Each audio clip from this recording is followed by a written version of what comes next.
Yo, what's going on, you guys? It's your man, the Grass Ninja. Welcome to the channel. In today's video, we're going to be focusing on the new leaks of Boruto 2 Blue Vortex Chapter 4. So if you don't want to get spoiled by anything, I'm sorry, the thumbnail says spoilers, but look, get out of here, alright? I don't want to spoil you guys for it. It's just a couple more days. You can read the chapter and you can come back to the chapter breakdown we'll do here over on the channel once we get context, full dialogue, full translation. So make sure you're subscribed, turn on notifications so you can make it back here. But we're jumping right into things. Final spoiler warning, get the hell out of here. Now, I want to talk about this cover page because Ikimoto has had trouble with this in the past, right? I'm not going to be like, hey, everything Boruto's perfect, it's awesome. No, we got to call it when we see it. What is this, bro? Kawaki's face, Kawaki's neck, something going on here, bro. He looked awkward as hell. So, this isn't the first time we've seen Ikimoto struggle with Kawaki cover arts in the past. He's made him look kind of awkward. I don't know what it is about Kawaki that's so hard for him to draw. I mean, he's better than me at it, but I'm just saying, something weird. It just looks funky. It's distracting. Now, when we jump into what actually happens in the leaks, this is huge, okay? So, Boruto has the Flying Thunder God now. This is insane. So Boruto has Flying Raijin. Obviously, this is super cool, super reminiscent of Minato, the Yellow Flash back in the day. Now, Boruto, while he has Flying Raijin, technically has two other methods of teleportation, or space-time ninjutsu. So he just now displayed his usage of Flying Thunder God, but he also has the Karma Seal, which allows him to open up space-time portals, similar to Sasuke's Rinnegan, similar to Momoshiki and Jigen and Kawaki. He can open up space-time doorways. And then he has the Jogan. In the Boruto anime, he's shown us that he can punch holes through dimensional barriers with his Jogan activated. So, if we count that as canon to the manga, Boruto with the Flying Raijin, with the Karma, and the Jogan can utilize 3 different forms of teleportation. He technically has summoning animals, so if he has a summoning contract, he can technically reverse summon himself, so that's 4. Why does Boruto have so many different methods of teleportation? I don't know. Is it overkill? Let me know in the comment section below. But we gotta talk about Boruto 2 Blue Vortex turning the 10 tails into these 4 Shinju trees. So Boruto out here has basically told us that these 4 new enemies, right? We get 4 new characters, 4 new enemies, 4 new adversaries for us to face throughout the story of 2 Blue Vortex. And this is huge because they are created from the 10 tails itself. The 10 tails vanishes and then it's replaced by these 4 creatures that Boruto's calling divine trees. Alright? So they actually have familiar faces. So Code thinks that one of them looks like Bug. And then Boruto has his eye on another one who resembles Sasuke. And then there's 2 others who I think the Lady Shinju Tree Claw Grime, whatever the name is going to be, kind of resembles Moegi, of all people, from Konohamaru's team, right? And then we have the boss, or at least what I am assuming is the boss of all these Claw Grime, Shinju Tree creatures, whatever, who sort of resembles Ishiki. This is scary, you guys. So, new enemies emerge, resembling familiar faces, and this is ridiculous. We got 4 of them. I don't know what we're calling them. I'm just going to stick with Claw Grimes for now, since they're all embedded with the Claw Mark Shinjutsu. All of their outfits are basically made from the Claw Marks, and they're made of the 10 tails. So, Sasuke Claw Grime. We got a Bug Claw Grime. We got a Lady Claw Grime, who I think looks like Moegi. She uses an Earth-style jutsu similar to Moegi. And then we have the Baldy Claw Grime, who's resembling Ishiki, especially through dialogue, alright? So let's talk about these guys real quick. The Sasuke Claw Grime, bro. This dude's ninjutsu, taijutsu, his movements, bro, his physical appearance. This looks exactly like Sasuke if he merged with the 10 tails in a similar fashion to Obito. And it's got that Ikimoto swagger on it because the Claw Grime and the black belts and everything looking fire, bro.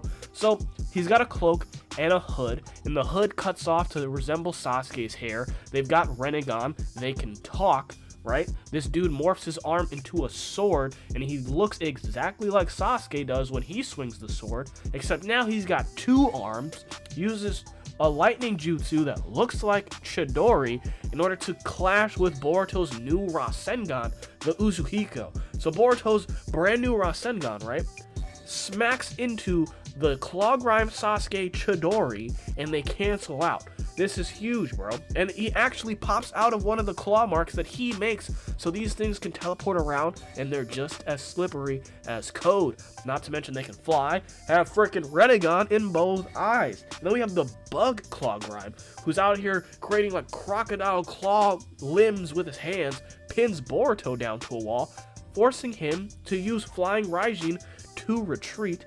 Then we have the Lady Claw Grime, who I think looks like Moegi with the weird hair, Harley Quinn horn things going on. I've seen some people say Delta, but I'm leaning towards Moegi, especially when we see how she captures Boruto in what looks like an earth release or some sort of telekinesis ability where she controls the rubble and the earth, and she pins him down almost identically to how Moegi pins Amado when he infiltrates Konoha for the first time.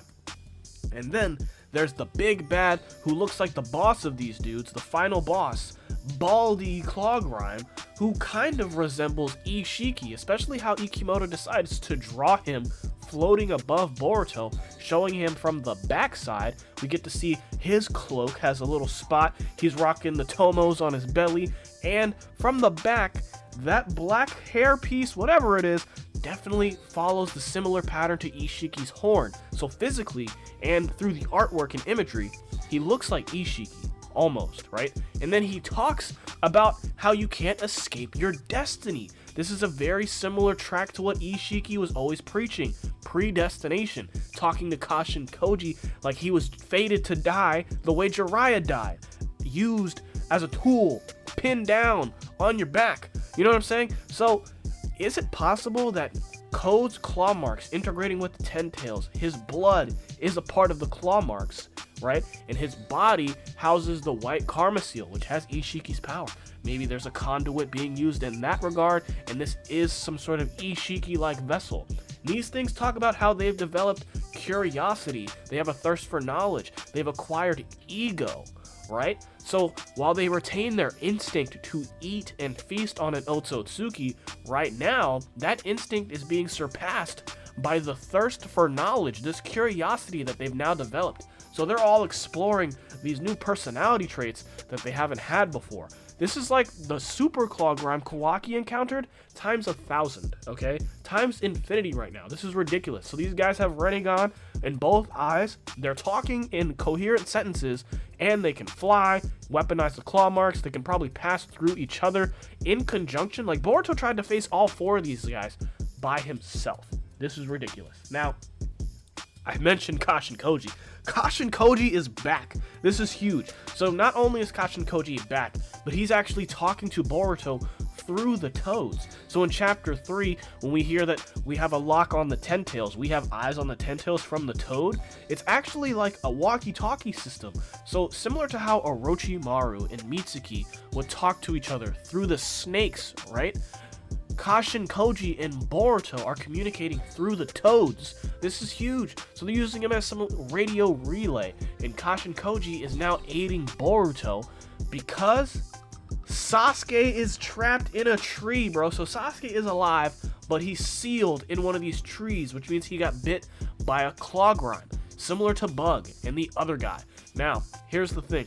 These claw grimes bite people, seal them in a tree, and now the Ten Tails has disappeared, split itself, I guess, into these 4 Shinju tree claw grimes, right? These super duper claw grimes, I don't know what we're calling them, and they resemble people we've seen before, bro. So Sasuke claw grime, Bug claw grime, Moegi claw grime, and possibly the big boss Ishiki claw grime back in the fray. This is ridiculous. So obviously, we gotta wait for the full chapter to come out so we can break down everything, have the complete context, but just based off these images alone, based off the leaks that are out on Twitter right now, This chapter is going to be huge, bro. Boruto sitting on the floor, defeated, forced to retreat, has the flying thunder god. Kashin Koji's back, standing on 2 feet. Who repaired Kashin Koji? Does he have a regen factor or something? What's going on there, bro? Because last we saw, his entire lower half was crushed by pillars that Ishiki just dropped down on him. He lost an arm and everything. So how Kashin Koji is standing right now is beyond me. But Sasuke, Kashin Koji, and Boruto somehow got together all at one point. They're all in the same place right now, even though Sasuke is technically sealed up in a tree. Let me know what you guys are thinking about this. Are you excited for Chapter 4? And do you think that when we get these full chapter breakdowns, how are we going to go about handling these Shinju claw grinds? This is ridiculous, bro. I've been your man, Grass Ninja. Don't forget to like, comment, subscribe, and share. Peace.